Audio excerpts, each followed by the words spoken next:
Ubisoft used to make some of my favorite games of all time: Assassin's Creed, Splinter Cell, and even King Kong. Move along, folks. Show's over.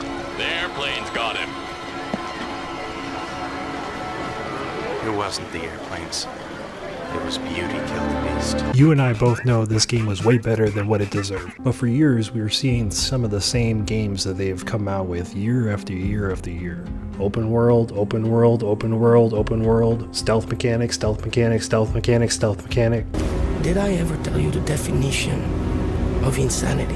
And with the recent release of Star Wars Outlaws, I don't think it's this 10 out of 10 masterpiece, but I also do think that it's worthy of that IGN meme 7 out of 10. Because regardless of what people are saying, I'm still having a lot of fun with this game. But some people are getting a little bit ridiculous, especially when it comes to people liking this game. I've seen some channels just get downvoted to absolute oblivion just because they said they like this game, and that's kind of weird. Hold up, wait a minute. Something ain't right. This isn't a situation like Duskborn, where they're literally stealing assets from Grand Theft Auto. And this isn't a situation like Madden, where they're literally just hitting copy and paste, slapping a new number on it, and giving to you full price. In fact, Ubisoft has a different issue. An issue where they cannot move on from the past. That's the exact reason why we have 3 games with Ezio in it. Did I ever tell you the definition? Yeah, insanity, we get it. Ubisoft does these cookie cutter kind of games because in the past it worked. And it's really hard for companies to create new IPs because if it were to flop, that's it. They lost a bunch of money and now they gotta bail out. Why are we still here?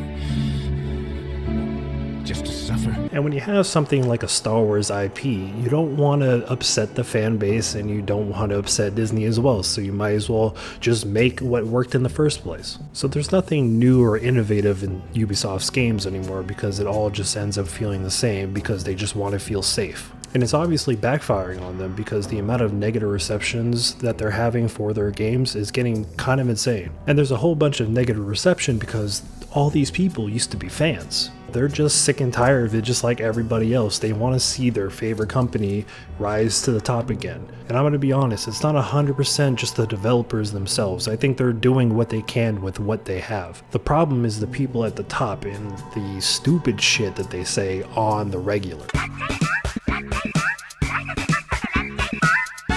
They don't know what people want in their video games. All they know is that they want money, which is exactly why they keep making live service games, and every single one of them keeps failing. That's why we have so many Assassin's Creeds. This is why we have so many Far Crys. Speaking of Far Cry, this is why they made so many characters act like Voss, because they just want to recreate that one villain that they had that everybody loved. Until Far Cry 6 came out, then they said screw it, just bring him back. Pull the trigger.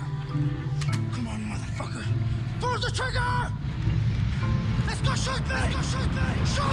And Star Wars Outlaws is the most recent issue with Ubisoft. Due to Ubisoft's failures and their inability to let go, they decided to make one of the most safe Star Wars games you could possibly make, combining a lot of different mechanics from every single Ubisoft game ever made.